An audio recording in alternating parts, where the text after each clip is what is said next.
but astronomers estimate there are about 100,000 million stars in the Milky Way galaxy alone. They dance with brilliance against the blackness of the sky like well-lit diamonds on velvet. Some are noteworthy enough to receive names or be part of well-known constellations, while others seem overlooked. One special star, the Star of Bethlehem, was placed in the night sky by God Himself to point the way to the Christ child. There is great mystery about the appearance of this miraculous star in God's plan. But there it was, hanging in the sky like God's favorite ornament.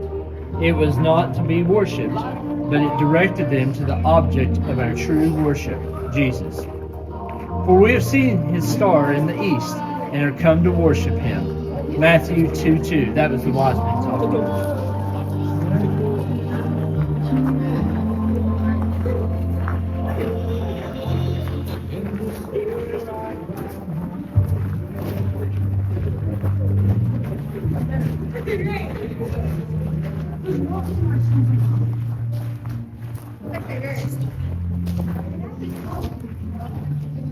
So this is a depiction of the wise men, it looks like.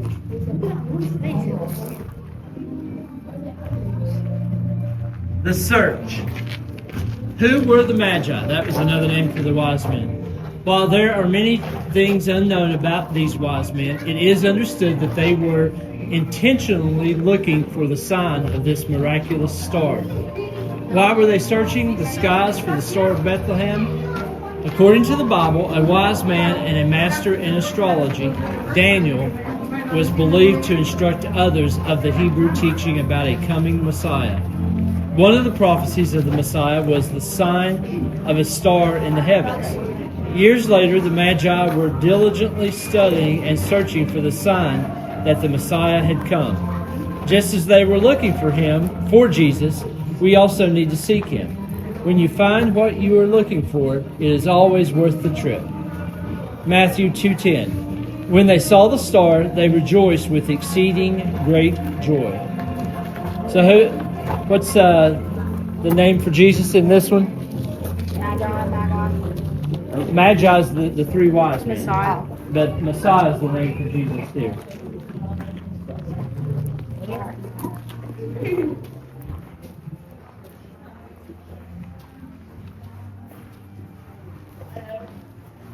So these statues, I guess? Yeah, it looks like it. That's pretty awesome. The relationship. There's nothing more exciting than a couple preparing to establish a home together during an engagement. In history, this was known as a betrothal. But in biblical time, it was called the espousal. Just as the wording is different, so is the meaning and customs behind those words. An engagement's a solid pledge between two. A betrothal is a solemn vow to be faithful to each other. And an espousal is both a vow to be faithful and a pledge. The espousal of Mary and Joseph had the latter deeper meaning. Not just an act of emotion, but a commitment of true love to be binding as our wedding ceremony today. The love they had resulted in a legal, binding contract in the Jewish custom of an espousal period without a physical union condoned by matrimony. What a true expression of love. So that goes back to the fact that they didn't really do the husband-wife thing yet. So Jesus being important church. I hope they did that because Mary and Joseph got married. What is it? Mary and Joseph got married, didn't they? Eventually, yes, but they were in I thought it the... was before she got pregnant. Or, well, not before she got pregnant, but before it happened. They were espoused.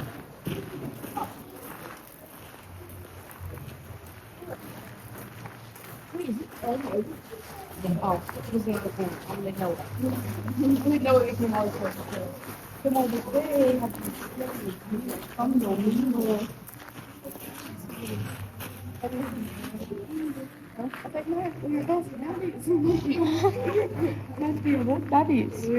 Virgin Mary. Christmas is the story of a promise. 4,000 years before the scene, God made a promise that a Messiah would come through the seed of a woman. He had promised a prince, a shepherd, a healer, a conqueror, a prophet, a priest, a lion, a deliverer, a lamb. Those are all names that we use for Jesus in the Bible.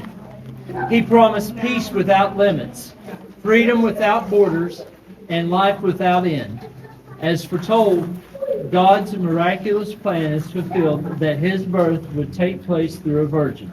A visit from Gabriel, an angel, declared to the Virgin Mary that she is highly favored with God to carry the promise and conceived by the power of the Holy Ghost.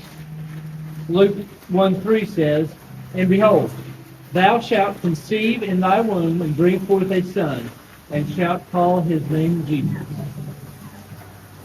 So that must be the angel talking to her right there.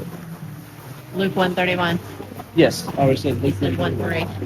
Oh, 1:31. Sorry. Second. What did he say? Luke 1:3 says, Those are actually.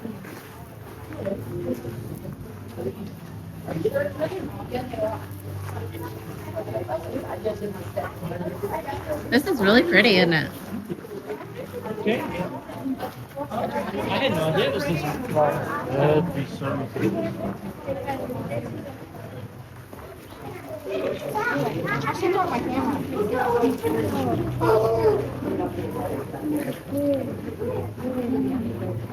No, can I have a present?